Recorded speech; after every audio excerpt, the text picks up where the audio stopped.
Qeve ceka në fillim të emisionit fundjavë të pjesa e debatit social, do të flasim për marrëdhëniet dhe krizat në përgjithësi në familje, për të diskutuar për këtë temë, sot e kam të ftuar një panel të mrekullueshëm bashkë me mua në studio, Vebe Mujku, njohësi çështjeve sociale, mirë se erdhë, shumë kënaqësi. Faleminderit për ftesën. Grejsa Kelmendi, sot e kemi në cilësinë e nënës na flas nga opozit, mirë se erdhë, shumë kënaqësi. Mirë se u gjeta, faleminderit shumë për ftesën, gjithmonë kënaqësi me qenë në emisionin e juaj. Kënaqësi. Në anën tjetër e kemi Melisa Halitin në cilësinë e studentës sot. Melisa, mirë se erdhe. Përshëndetje, mirë se u gjeta, faleminderit për ftesën. Si dhe psikologën Dorentina Murturi, mirë se erdhe Dorentina. Mirë se u gjeta, kënaqësi e veçantë. Si po ecin këto ditë për juve, zakonisht kur të flasim për jetën e shpejtë, jetën dinamike, përgjithësitë që i kemi çdo ditë, gjithmonë mbesin ato fundjava që ndoshta ja kushtojmë më shumë familjes, për të cilën do të flasim sot. Kishte me qenë mirë që t'ja kushtojmë më shumë familjes, mirë po për fat keq shumë prej prindërve nuk po ja kushtojnë fundjavën familjes, e besa dhe gjatë javës, më shumë po mirën me vetveten. Dhe jemi të jetu në një kohë kur dinamika është e jashtëzakonshme, jo vetëm për neve të rritur, por edhe për fëmijët, sepse tash edhe fëmijët kanë filluar me pa që është një jetë shumë dinamike për shkak që po e mbulojnë në vazhdimsi kohën në forma ndryshme, me theks veçantë përmes përdorimit të pajisjeve teknologjike dhe sfundi mbrëmje mi dëgjua edhe fëmijët e mi që thonë me të edhe shumë pak detar dhe vitirive, sa hekën brellin, po do të me vendos pra brellin, kështu që kjo po tregon se me çfarë dinamike po jetojmë. Dhe tash varet se sa po dim ne me menaxhu këtë pjesën e dinamikës së jetës me fëmijë dhe me partnerin. Si e shihni këtë pjesë, për shkak që përmend kjo jeta e shpejtë, po kalon koha shumë shpejt, siç u thek edhe viti i ri, ndoshta kur flasim gjithë na duket që sapo kemi hyrë në vitin 2025. Shumë e vërtet. Koha ecën shumë shpejt, është një ritëm shumë dinamik dhe çka është shumë e rëndësishme që jo vetëm fundjavat, por çdo ditë u mundu me kalu kohë sa më tepër me familjen, sepse janë ato momentet e vogla që fëmijët i lojnë bresa, bëhet një rritje më shëndetshme, je më afër fëmijët dhe në njëjtën kohë fëmiu emocionalisht bëhet më i shëndosh. Dhe si i tillë besoj që në rritje e tutje bëhet një individ më i përgjithshëm për shoqërinë, sepse dëshiron, secili prind dëshiron që fëmiu të jetë një pjesëtar i duhur i shoqërisë. Po nëse ndalemi tek aspekti psikologjik, si na ndikon kjo koha me familjen? Sa na mungon ndonjëherë? Sa mundohet ndoshta dikush ta plotësojë në një formë tjetër këtë mungesën e kalimit kohës me familje? Në fakt, nëse shohim në aspektin psikologjik, familja është baza. Do të thonë është konstrukti që ofron ngrecë, sigurinë edhe ofron një bazament të shnosh se çysh me funksionu tutje në jetë. Prandaj çdo kohë e kaluar me familjarët, çdo aktivitet që bëhet në bashkëpunim me fëmijët, me familjen e ngushtë, i shërben shoqërisë dhe ju shërben individëve brenda familjes. Nuk ndërtohet shoqëria e mirë pa një familje të shëndosh. E kjo është që komplet vëmendja duhet me u rikthy tek familja, tek aktivitetet e shnosha, tek komunikimi mirëfillt mes anëtarëve të familjes, në mënyrë që kur jemi jashtë shtëpisë të jemi individ që funksionojmë më shëndetshëm dhe të funksionojmë shumë më mirë. Kjo duhet të jetë reciproke, po besoj për shkak se në këtë pjesë folëm për ndoshta mungesën e kohës së prindërve. Po kthehemi tek Melisa si gjeneratë më e re, tash si studente, ndodh shpesh që edhe ne si gjenerata të reja ndonjëherë kalojmë më shumë kohë me shoqëri, kemi ato periudha që dëshirojmë ndoshta me kalu më shumë kohë me shoqëri sesa me familje. Si mundohesh me gjetë një balans në këtë pjesë? Okej, siç u thak edhe pak më herët, në ditët e sotme koha po shkon shumë shpejt. Më thonë aq shpejt sa që ndonjëherë harrojmë edhe gjërat më me rëndësi. Në këtë rast, siç është domethënë familja, unë personalisht domethënë në jetën e përditshme jam shumë e ngarkuar, për shembull jam punë, gjithashtu në jetën ku edhe studioj.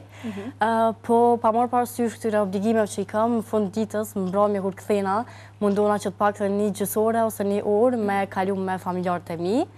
Ndërsa pjesën tjetër, për shembull ndonjë ditë ku e kam pushim ose që jam pak më e lirë, atëherë dal edhe me një shoqëri pak më të ngushtë, po në përgjithësi mundona që edhe kur prind janë pushim ose diçka tjetër, me dalë dikon edhe me shoqit bashkë më kënaq. Përmendi dhe Dorentina që familja është baza, familja e shëndosh. Çka e bën sipas juve një familje të shëndosh? Shumë elemente të cilat mund t'i përmendëm se çka përbën një familje që është në aspektin teorik, mirë po në aspektin praktik është të vështirë ka njerë të zbatohen të gjitha këto dhe ne duhet të nisim me gjërave më thjeshta. Aspekti praktik, pra të qenurit së bashku, komunikimi i problemeve, komunikimi i sfidave, komunikimi të arriturave, sepse janë dy natyra të ndryshme të problemeve. Nga një herë merrem vetëm me sfidat, ose vetëm me problemet për harrojmë edhe të arriturat. Duhet të trajtojmë të dy aspektet. Kur kemi diçka të arritura, si të menaxhojmë ato të arritura, sepse ato janë një prej sfidave që familja mund të dezorientohet edhe të mos jetë në organizim të mirëfillt, po ma shumë na mundojnë kur kemi sfida dhe vështirësi edhe të lashë, si ato t'i menaxhojmë. Pra për ta mbrojtur familjen e shëndosh duhet ta mirëkuptojmë njëri tjetrin. Dhe sidomos sot në familje ku jetojnë 3 gjenerata, është pak më vështirë e kuptueshme. Apet ku kemi familje ku 2 gjenerata, vetëm prindërit dhe fëmijët, menaxhohet pak më lehtë situata sepse mirëkuptojmë njëri tjetrin, mirë po ku kemi edhe gjeneratën e tretë, pra dhe gjyshërit edhe të tjerë brenda një familje, e që nuk janë raste të rralla, atëherë është shumë më vështirë të menaxhohet edhe të fokusohemi në një temë e cila do të jetë interesante për fëmijët. Ne çdo herë mendojmë se si të jetë tema më interesante për neve dhe këto e kemi gabimin kryesor. Ne duhet të arrijmë të deportojmë tek fëmijët dhe të shohim se ata si e shohin, cili është këndvështrimi i tyre dhe pastaj të tregojmë praktikën tonë, e cila praktikë nuk do të jetë domosdoshmërisht e saktë për ata, sepse duhet ta masim edhe kohën në të cilën kemi jetuar ne para 30 viteve, ose në të cilën kanë jetuar prindërit tanë para 50 viteve, 60, nuk përkon as pak me realitetin e sotëm. Dhe është shumë problem se si të përshtatemi kohës. Unë mendoj që ne më shumë kemi problem ne të mosha e mesme edhe të moshuarit, në krahasim me gjeneratën e re, ne si t'ju përshtatemi këtyre, sepse unë mendoj që të rinjtë kanë të pamundshme të na përshtaten neve dhe duhet të tërheqemi nga kjo pjesë që të kërkojmë prej tyre që ata të përshtaten prej neve. Mirë po, nëse gjejmë një lloj mesi të artë, kisha me thënë që edhe ata më na mirëkuptu neve, edhe ne më mirëkuptu ata, atëherë do të jetë shumë lehtë menaxhueshme edhe familja. Pastaj vijnë shumë probleme tjera të cilat sot po dalin nga dita në ditë, nga java në javë, me zhvillimin me të cilën po jetojmë, shumë do të jem të vëmendshëm, besa edhe të lexojmë, se kjo është problemi më i madh që gjeneratët e vjetra shumica po merren me trashëgimi të fjalëve, jo i ka thënë, jo pe trashëgoj një fjalë për dikujt tjetër, po të mirëm me të lexojmë sa më shumë edhe të adoptohemi kohën, sepse për ndryshe nuk mund të mbijetojmë. Derisa një studente sot, nuk është vetëm studente, po edhe punon, atëherë është shumë vështirë ta gjenë edhe atë një orë që të takohet me prindrin, të diskutoj gjërat të cilat dëshiron të diskutoj, sepse ndoshta pikërisht ajo orë është kur prindri është duke u marrë me një aktivitet komplet tjetër dhe nuk mund të takohen. Pastaj vjet pjesa e fajit çdo herë jetem. Jo ti nuk patë kohë më ul me diskutu me mua, jo ti nuk deshte me diskutu dhe vjen deri te një konflikt. Është mirë që brenda familjes, sikur kur bëhet termini të një mjek, të një psikolog, ose në fitness, të bëhet edhe një termin brenda familjes për shkak dinamikës, që të caktohet edhe një kohë e përshtatshme për të gjithë anëtarët e familjes, ku do të ulemi, do të diskutojmë, do të debatojmë të gjitha sfidat, dhe kushti i parë është që të lëmë pajisje teknologjike anash, se gjatë debatit ta dëgjojmë njëri tjetrin edhe të jena të vëmendshëm. Kjo është pjesa më e rëndësishme brenda familjes, komunikimi edhe dëgjimi aktiv. Kjo neve na mungon shumë, sepse derisa njëri flet, tjetri flet, ose mendon se çfarë do të thotë, nuk e dëgjon, atëherë këtu ka edhe mos përputhje, ka edhe konflikte të cilat mund të rezultojnë pastaj edhe në tutje. Të ndalemi pak më shumë tek pjesa e komunikimit dhe mirëkuptimit, për shkak që po besoj që kur e kujtoni fëmijërinë tuaj, komunikimi dhe ndoshta forma se si janë zhvilluar diskutimet në familje ka qenë krejtësisht ndryshe. Sot është krejtësisht ndryshe. Tash si nën, sa ka qenë vështirë për juve me kriju një komunikim të mirëfillt në familje? Është shumë e rëndësishme definitivisht që me pas kujdes mënyrën se si i diskutojmë, sepse Vebiu vetëm i përgjithsoi dhe i tha të gjitha gjërat e rëndësishme që duhet thonë. Mirë po shumë e rëndësishme që të transmetohen emocionet, sepse ne si njerëz duhet të transmetojmë ato që i ndjejmë, të gjitha emocionet tona. Po të paktën të mirë kuptohemi nga pala tjetër, sidomos në çift dhe gjithashtu të trashëgohet edhe tek fëmijët, diskutimi pa pjesën e krenarisë, sepse ndojherë thuhet fjala që më falë, po kjo më shqetësoj, apo ndojherë kur je në fluks të ndjenjave dhe emocioneve të rënda që ke përjetu diçka që nuk të pëlqen apo të bën të ndihësh keq, apo të shkakton edhe dhimbje, është shumë e rëndësishme që tjetri mos ta marr personal, mos të argumentoj me krenari, po të di të gjykoj veprimin e vetë, të kuptoj, të ndëgjoj dhe pastaj të përmirësohet gabime. Dhe kjo do të thotë është shumë e rëndësishme të aplikohet brenda familjes, sidomos ku ka fëmijë të vegjël, po edhe ata pak më të rritur, edhe studentët, sepse konfliktet e prindërve çdo herë shkaktojnë dhimbje tek fëmijët dhe shkaktojnë dhimbje të heshtur që pastaj ata varësisht në mënyrat se si mësohen të transmetojnë, po ndonjëherë i transmetojnë edhe me veprime që mund të jenë pak më agresive apo mund të jenë më të mbyllur, më të ndrojtur.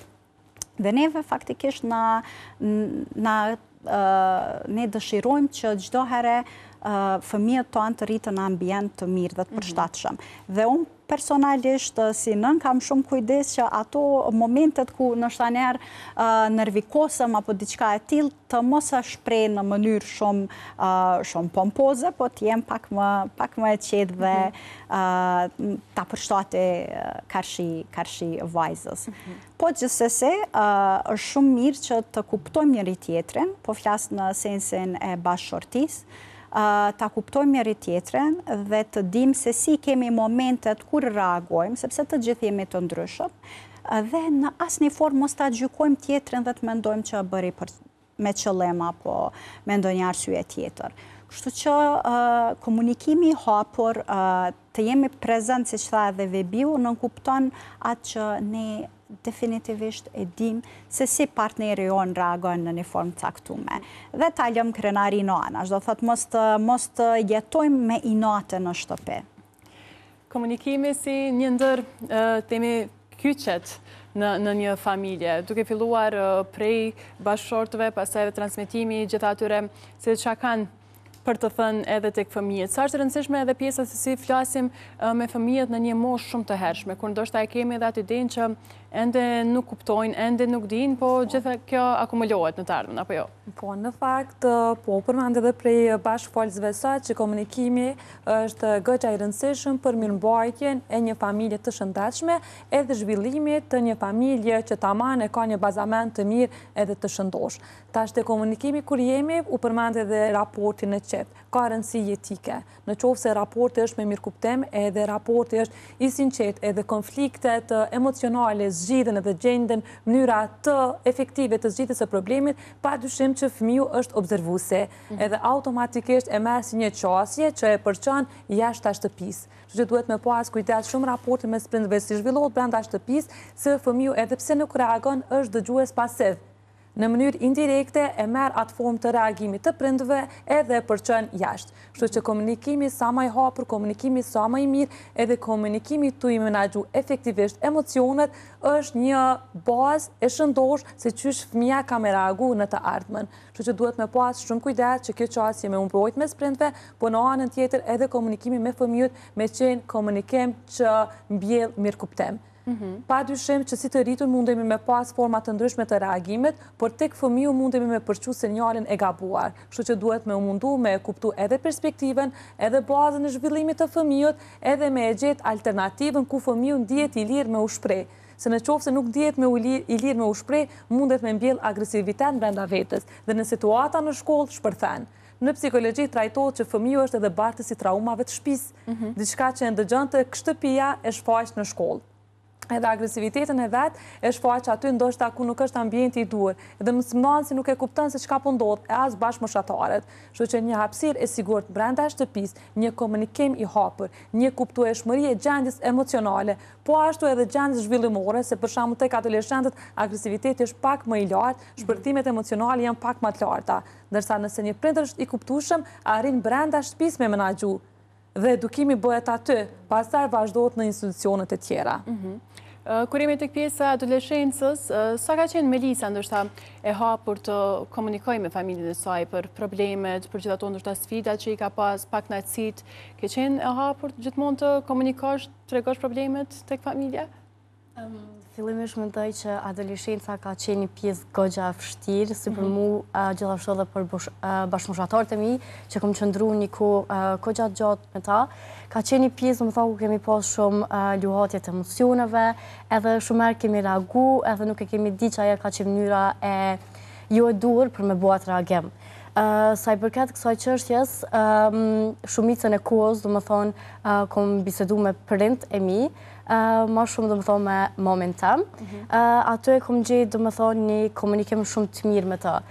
Për çka do që ka ndodh, edhe kur komendu që kom qenë gabim, ja kom tregu do më thonë shumicën e kohës, do më thonë atë pjesën që e kom bo, edhe gjatë komunikimit me të, do më thonë mënyrën ma të qetë edhe mënyrën ma të mirë, ka arritë më ma të regu edhe më ma spjegu se qka ka mujtë me bo ma mirë edhe qka nuk do të me bo në të ardhmen.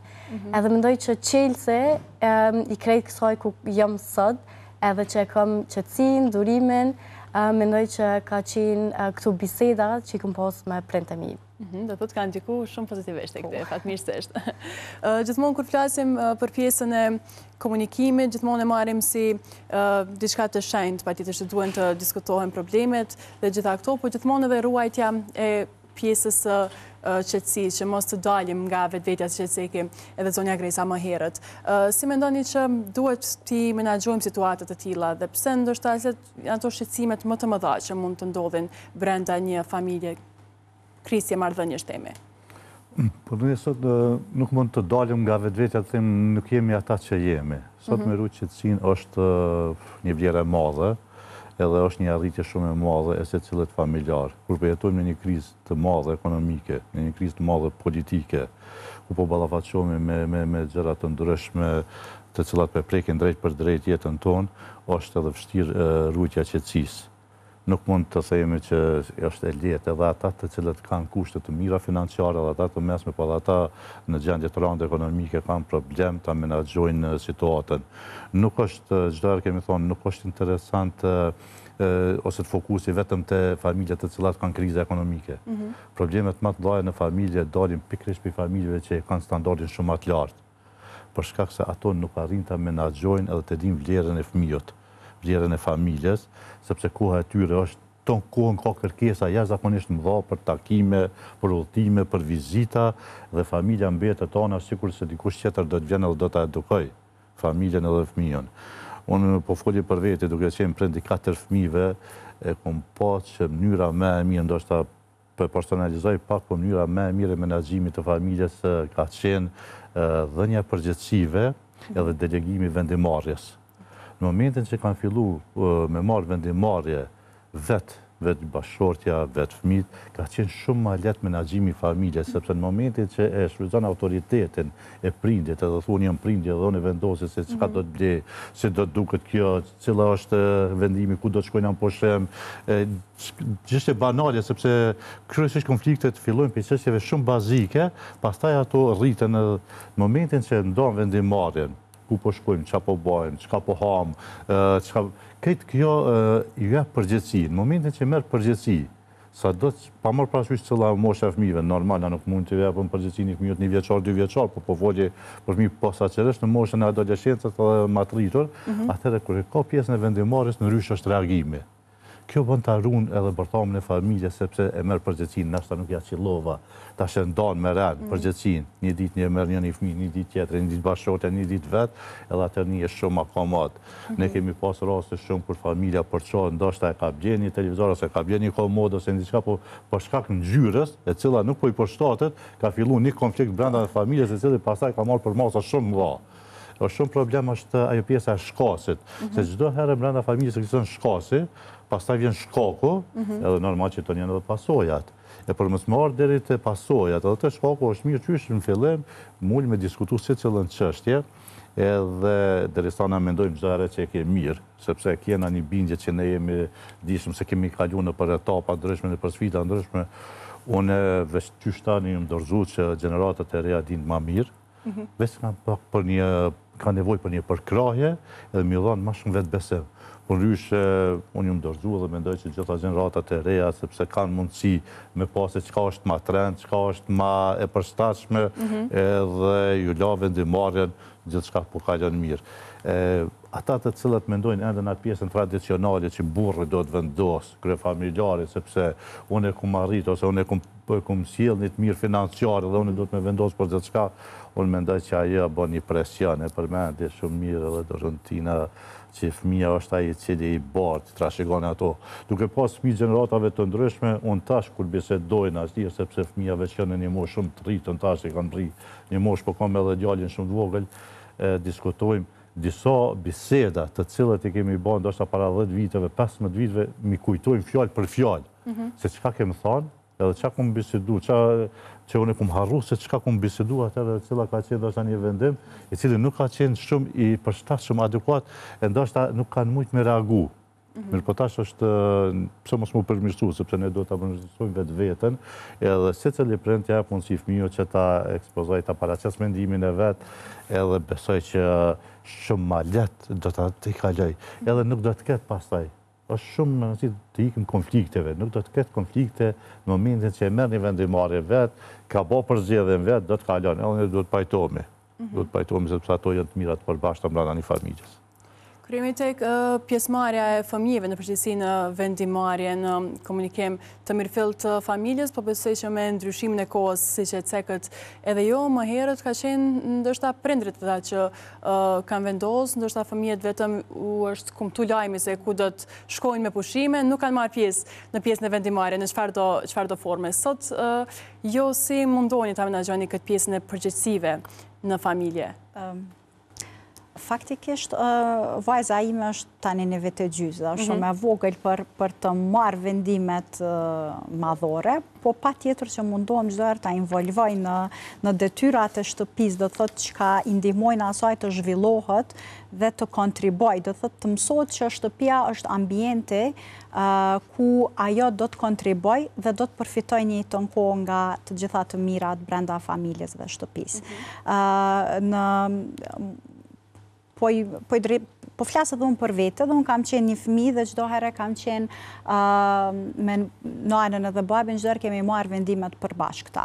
Qoftë për shkollimin tim, qoftë për udhëtimet, qoftë për ato udhëtimet e vetme brenda afatit të asaj moshës tinejdgjere, do të thotë kur shkojnë në ekskurzionet gjatë shkollës mesme, që patjetër janë shumë sfiduese për prindrit, sepse çdo herë ke frikën se si do të rjedh, si do të shkoj, mos po të ndodh diçka, si do di ta menaxhoj vetveten. Po faktikisht ato kanë qenë për mu diçka shumë e rëndësishme, sepse kanë ndërtu shumë karakterin tim, edhe më kanë bë me të vërtet mos me i pëlqy ato rrugët e errta të jetës, po të ndjek këto rrugët e bukura të jetës, të avancimit dhe rritjes qoftë personale, qoftë profesionale. Dhe mendoj që do të vazhdoj të edukoj fëmijën tim në të njëjtën mënyrë. Dhe fatmirësisht edhe me bashkëshortin e kemi të njëjtën frymë të edukimit edhe të prindërimit, kështu që besoj që edhe unë do ndjek shembullin e Vebiut dhe do jemi bashkarisht vendimarrës mbi vendimet, qofshin të vogla apo të mëdha brenda familjes.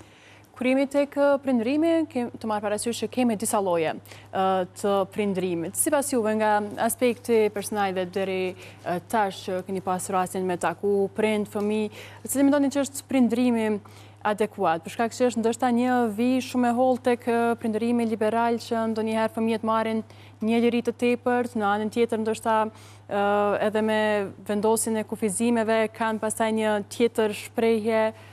Si mund të gjejnë ndoshta një mes prindërit në këtë aspekt? Pyetje mjaftueshme e mirë në kuptimin që shpeshherë prindërit hasin edhe në rezistencë, në kuptimin se cila është forma më e mirë e prindërimit që duhet ta ushtrojnë. Edhe shpeshherë kemi keq kuptime mes asaj se sa duhemi me qenë tolerant dhe a duhet me vendos kufi të qartë. Tash duhet me gjetë një balans mes këtyre qasjeve. Për herë duhet me pas parasysh që po dhe toleranca duhet me pas kuptim, po kjo për herë shkon me kufi të qartë. Edhe përgjigjja jo është përgjigje. Edhe përgjigjja jo vendos mekanizëm të përqëndosh tek fëmiu me ditë që cilat janë rregullat edhe cilat nuk janë rregullat që nuk duhet me izbatu. Kështu që është mirë me pas parasysh që prindërimi i mirë veçohet me mirë kuptimin që e krijon, me komunikimin e rregullt që e ka, me vendosjen e qartë të rregullave, me krijimin e hapësirës që fëmiu me undi i lehshëm, me i shpreh pakënaqësitë, me i shpreh dëshirat, me i shpreh qëndrimet. Se në momentin që vetë si prind e liron fëmiun të jetë i lirë ndaj teje dhe të shpreh gjitha ato që i ndjen brenda vetës, automatikisht edhe nëse nuk i pëlqen përgjigjja jote ku ti thuaj jo, ka me reflektu edhe ka me bo një të rritun që e din se çka është përgjegjësia. E në anën tjetër këtu duhet me shtu që prindi duhet me qenë i vetëdijshëm, mos me trajtu në nivelin që ti nuk din, po me trajtu në nivelin që ti je i dëgjueshëm, ose unë të dëgjoj ty deri në kuptimin që e vendos para alternativave. Se shpesher, për shembull, kanë rezistencë, sidomos te adoleshentët që mendojnë që adoleshentët e kanë mirë dhe ashtu duhet me funksionu. E prindi duhet me qenë ai ose ajo që e lën me u shpreh haptazi edhe jap alternativa, ku fëmiu vetë vendos pastaj. Se shet se cila është më e mira edhe ndihet kompetent pak a shumë mbi atë vendimarrje. Edhe kupton qartë që ajo që ka thonë prindi pas ka kuptim. Në momentin që e përgjigjen refuzuese dhe nuk e lën me u shpreh lehshëm, ti po e bllokon komunikimin. Edhe fëmiu e gjen sigurinë në ambientin jashtë shkolle, e ti nuk je dhe jashtë familjes, ti nuk je kur i sigurt se çfarë edukimi mundet me marr jashtë aderës shtëpisë. Kështu që është shumë më mirë një mendim, edhe pse s'pëlqen që e thot fëmiu me mirë kuptu, me dëgju deri në fund, edhe me jap alternativa të mira mbi çështjen, se sa me bllokuar çështje edhe mos me lënë me u shpreh lehshëm. Kështu që prindërimi i mirë është prindërimi që vendos edhe kontroll, po që vendos edhe dashni, edhe mirë kuptim, edhe e lën secilin me qenë të lirë. Tjetër aspekt, nuk duhem me pa që me u realizu përmes fëmijët. Ka njëherë duhet me kuptu që secili e ka fazën e vetë të zhvillimet edhe ka autenticitetin e vetë. Mos me tentu shumë me imponu gjana, se qaj imponimi bëhet agresivitet, bëhet pakënaqësi e brendshme. Kështu që me lënë të lirë me zgjedh, me lënë të lirë gjithmonë të e drejtu tek alternativat më të shnosha të funksionimit. Kur flasim për imponim, me njëherë është edhe pjesa e krahasimit, ndoshta që ndikon shumë tek fëmijët, qoftë nëse e krahasojmë me një profesion tjetër, me një moshatar tjetër, qoftë me nota, qoftë me arritje, për shkak që përmendëm edhe të arriturat, si ndikon në psikologjinë e fëmijëve, adoleshentëve, pjesa e krahasimit? Pjesa e krahasimit jo vetëm tek fëmijët dhe adoleshentët, por tek secili individ e ka një efekt goxha të dëmshëm. Ti mundesh me pas një pikë reference, një individ që është i formsuar dhe personalisht dhe profesionalisht, po nuk mundesh me t'u imponu me ndjek rrugën e dikujt tjetër se nuk është rruga jote. Secili prej neve kemi zhvillimin ton individual. Kështu që nëse bojmë krahasim të fëmijët të shtin në konflikt të brendshëm fëmijën, edhe ai nuk mundet as me realizu potencialin e vet që e ka për brenda. E lëre më të ndjek një shembull që është goxha e pamundur me ndjek, tu e di që ka rrethana tjera, kushte tjera, qëndrime tjera, edhe komplet dinamik tjetër të zhvillimit. Kështu që krahasimi vetëm që duhet me u bëhet dhe që duhet me mësu fëmijën me u bësh vetja e tij. Krahasimi me veten e djeshme, a je më mirë sot sa dje që ke qenë. Ky është krahasimi që duhet me u mbjell, e jo krahasimi me palën tjetër ku është vështirë e ndjekshme. Në momentet që e bën të vetëdijshëm, që ti je përgjegjës për veten, edhe për versionin tënd, edhe çdo ditë me u bë më i mirë sa që ke qenë, atëherë është krahasimi më i mirë që mundet me u bë. Po asesi me dikë tjetër që padyshim i ngjall konflikt edhe i ndërton pritshmëri të rreme. Se në qovë se nuk i mrim, pastaj fëmiu thehet edhe automatikisht nuk mund të më realizu për ato që është. Kur jemi tek pjesa e orientimit në karrierë të arriturat, ka pas Melisa ndonjë lloj imponimi themi apo gjithmonë të kanë përkrahur në rrugtimin që ke marrë? Do më thonë, imponim nuk isha mujtë me qujtë, po e kisha qujtë ma shumë këshilla, edhe më ndihmu pak ma shumë për me u orientu se në ato që ka duon. Normalisht të cili prej neve, prej fillimit, prej shkollës fillore, pak të më me thonë, që mujna me ngjall një farë dëshire, ose ku dujna me u orientu, që ka dujna me studiu. Në shkollën e mesme, vetë se e vendosim një përqinje të madhe në ato se që ka dujna për me u bëna në të ardhmen, po pjesa që unë e kom pasur dëshirë shumë, edhe në atë pjesën dhe më thonë, ku unë jam ndjem më mirë, e kom shpreh dhe më thonë me familjarët e mi, kryesisht me prindët e mi, edhe ata vetë se më kanë sugjeru Normalisht që ndonjëherë më kanë thonë për shembull kjo nuk është e mirë, është më mirë nëse kishe vepruar që shtot. A më pëlqej shumë edhe prej bashkëpunësës tam që u cak pjesa e alternativave. Shumicën e kohës gjatë bisedave me prindve të mi, më pëlqen shumë pjesat që më kanë lënë për me vendos mes opsionet për shembull A edhe B. Edhe unë aty ku mujt me prej atyre versioneve se cila është e mirë edhe cilën do të më thonë vazhdimsi me ndjek. Do thotë pjesa alternativave mbetet edhe diçka që e keni praktikuar edhe jo në familje. Po, se do më thonë më ka hap mu mundësi do më thonë pak më shumë për me mendu, do më thonë edhe do më thonë me shtin funksion mendimin kritik për një çështje caktuar. Kur jemi tek pjesa e krizave, krisjeve brenda marrëdhënieve në familje, ka ndonjë mekanizëm themi në aspektin shtetëror, qendror që është e rregulluar? Më mendoj që këto jemi duke qaluar. Institucionet janë të themeluara të gjitha. Më vonë ekziston qendra për punë sociale si dera e parë se cilit rast që duhet të jetë ofrimi i shërbimit. Pastaj janë organizatat jo qeveritare të licencuar me një staf shumë të mirë, është një lloj politik bërje mirë, po të gjitha këto janë për të dëshiruar. Mendoj që aspekti social, aspekti i shëndetit mendor, aspekti psikologjik, ofrimi këtyre shërbime profesionale dhe familja janë relativisht ka një distancë mes vete. Këtu kemi nevojë si shtet të intervenojmë, të mos vetë kënaqemi me këta që kemi arrit, sepse kem fillimisht problemet e para kemi në studime. Gjatë studimeve nuk kem studime, nuk kem edukim të mirë fill profesional të njerëzve të cilët do të ofrojnë këto shërbime. Mirë po këto të gjitha arrihen me përkushtim edhe me vetë dëshirë edhe me vetë iniciativë të gjitha, sepse nëse kushdo prej kolegëve këtu ka studiu psikologjinë, unë besoj që ajo që ka mësuar në shkollë, edhe ato që ka praktikuar pasaj përmes trajnimeve, lexiimeve edhe formave ndryshme, është ndoshta e pakrahasueshme me ato që ka mësuar në shkollë. Por kjo mund të tejkalohet.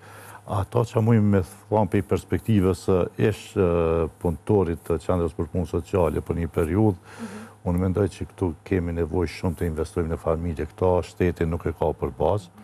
Ne duhet të investojmë në punëtor social, në psikolog, sa më shumë që të jemi sa më afër familjeve.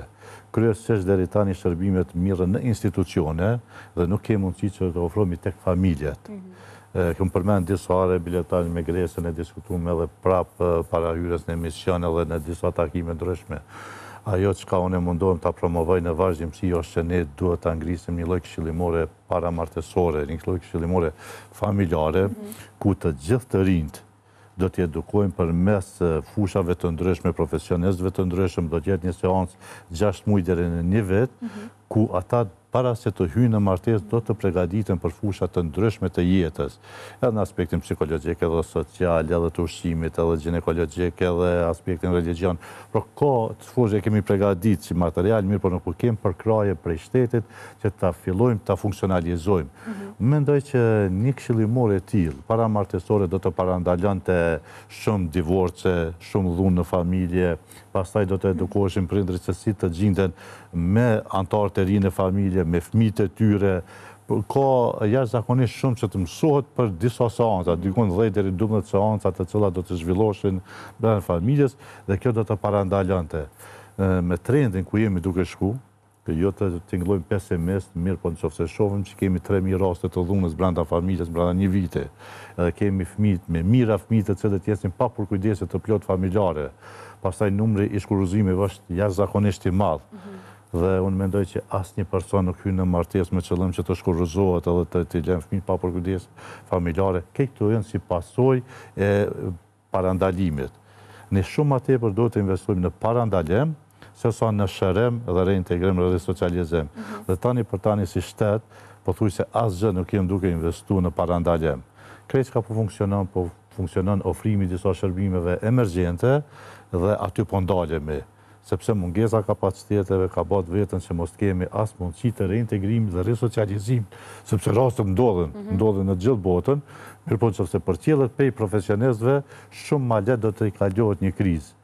E këto janë çështje të cilat duhet diskutojmë, po besoj që edhe në emisione tjera do t'i diskutojmë një nga një, për shkak se është e rëndësishme që të ndihmohet mas pari familja, sepse çdo herë kemi përdorur këtë shprehje familja shëndosh, shteti shëndosh, që është shumë e vërtetë, sepse ne e dimë që asnjë vendimars, asnjë person, as ne këtu nëse kemi një problem familjar të brendshëm, nuk do ta kemi fokusin ose koncentrimin në një bisedë, sepse në çdo moment mendja të rënë tek një problem të cilin e ke në familje. Kur e ke familjen të qetë, atëherë mund të funksionosh edhe të jesh i dobishëm edhe për shtetin, edhe për vetveten, edhe për të gjithë. Fatkeqësisht u përmend edhe rritja e numrit të divorceve, rasteve të dhunës në familje, po si mendoni që ndoshta duhet të evitohet ndonjëherë pjesa e divorcit, normal duke i marrë parasysh edhe gjitha këto rastet më të lehta, jo ato të rënda siç flitet pastaj për dhunën në familje, si duhet ndoshta që të bëhet një komunikim i mirëfillt mes çiftit për një familje të shëndosh?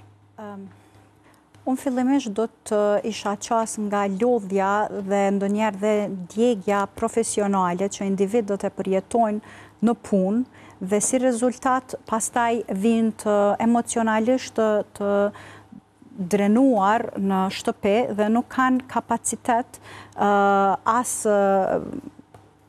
fizik, as emocional të përkushtohen në familje, të jenë aty dhe tani. Ndonjëherë janë fizikisht, por nuk janë të vëmendshëm dhe kjo pastaj ngjall debat, ngjall pakënaqësi, ngjall ftohje emocionale deri te largimi dhe kjo mundet me qenë një problem i cili ndikon apo shkakton një divorc. Së dyti, komunikimi i qartë. Nëse ne jemi të qartë dhe sinqert, karshi njëri tjetrit, gjithsesi që kemi me pas mundësi me transmituat se çfarë ndjejmë realisht dhe me diskutu haptas dhe pastaj mirëkuptimin në mes çiftit është çdo herë më i madh nëse ne e dim saktësisht se çka po përjeton tjetri. Në raport me familjet kosovare, mund të them që stereotipet gjinore vazhdojnë të jenë një problem shumë i madh. Dhe ndoshta arsyet pse tani mundet me pas më tepër divorce, është për shkak se gratë janë fuqizuar emocionalisht, besa dhe financiarisht, dhe janë vetëdijsuar më tepër për shëndetin mental dhe standardet emocionale janë rritë shumë më shumë dhe e din që nuk duan të jenë prezent për pak, po duan të marrin atë që me të vërtet kanë nevojë dhe meritojnë. Dhe nëse prej një bashkëshorti i cili mendon se punët e shtëpisë janë vetëm për gratë, që fëmijët duhet kujdeset vetëm nëna, që ndoshta vendimet mbi shkollimin dhe shoqërimin e fëmijës me të tjerët i përkojnë vetëm nënës, atëherë kjo është me të vërtetë një gabim shumë i madh. Dhe kemi nevojë që si komunitet të vetëdijsohemi dhe të kuptojmë rëndësinë, siç e ceku edhe Vibiu, pse duhet të përgatitemi në këto këshillimore, është që t'i dim saktësisht detyrat tona brenda familjes, të jemi të maturuar si në aspekt emocional, ashtu edhe në aspekt të përgjegjësive që i kemi secili individ karshi familjes tonë, dhe pastaj të procedojmë. Sepse fëmijët janë një bekim prej Zotit që vinë dhe ne kemi për detyrë që t'ju ofrojmë komoditet dhe t'ju ofrojmë ambient sa më të mirë dhe të lumtur. Dhe nëse prindrit divorcohen, është shumë më mirë se sa të jetojmë brenda një lidhje toksike. Por gjithsesi, nëse ne të gjithë mundohemi përmes mirëkuptimit, respektit, ti evitojmë konfliktet e vogla dhe ti pranojmë përgjegjësitë tona, unë shumë besoj që të gjithë mund të evitojmë divorcin. Dhe fëmijët rriten së bashku me gjithë familjen, pa u bërë ndarjet, pa u bërë dislokimet e hapësirave, shkollave, që ato mandej shkaktojnë trauma shumë të mëdha, që psikologja mundet me i trajtu më tepër. Kur jemi tek pjesa e krisisë së marrëdhënieve në çift, kemi pa shumë shpesh në shtetet ndryshme të botës që praktikohet shumë seanca në çift, për shembull tek psikologët. Në Kosovë sa e praktikojnë këtë pjesë? Do të njerëz? Në fakt, nëse i shohim trendet zhvillimore, sa i përket marrjes së terapive të çifteve, mendoj që ka progres. Mendoj që ka të rinj që janë vetëdisu që duhet edhe një shërbim ekstra me marrë për mu vetëdijsu për jetën familjare, por normalisht ende ka hapësirë për vetëdisim tutje për me kërku shërbimin psikologjik. Sidomos për marrëdhëniet në çift. Kjo nuk kupton që jo palët janë të papërgatitur për me i zgjidh konfliktet, po nga një herë kur ndërtohet një raport emocional, është vështirë me pa zgjidhje, është vështirë me pa alternativë tjetër dhe mendon që i ka ardhur fundi, ndoshta problemi është shumë i vogël. E kur hyn në mes një terapist i çifteve, e sheh situatën më objektivisht, edhe i bën më të vetëdijshëm për format e komunikimit, edhe për strategjitë dhe teknikat e zgjidhjes së konflikteve në familje. Nuk ka familje që s'ka probleme, nuk ka familje që nuk ka krisje. Krejt varet si bëhet menaxhimi emocional dhe si bëhet menaxhimi i konfliktit aty për aty. Për këtë arsye, shpeshherë është mirë me u potencu se në momentin ku ka krisje të tilla, është shumë më mirë me e kërku një shërbim të dytë në këtë rast, për me pa se qysh me u këshillu edhe qysh me marrë formën adekuate të këshillimit, se sa me përfundu një lidhje që pa dyshim mundet me lënë edhe pasojat e veta, e sidomos kur ka të përfshime edhe fëmijë. Kjo është arsyeja pse nuk duhet me hezitu me kërku edhe shërbimin profesional, që e sheh situatën pak më objektivisht edhe të bën më të vetëdijshëm për format e reagimit që po i ki. Me format e reagimit që jetu i përqunë familje. Ndoshta pak një këshillim i vogël të nevojitet për me dal nga ajo krisje edhe në të ardhmen me menaxhu krisjen e së ardhmes shumë ma lehtë dhe shumë ma mirë. Kjo është një lloj vetëdijësimi e jo patjetër me shku te një ndarje potenciale për me mri në zgjidhje.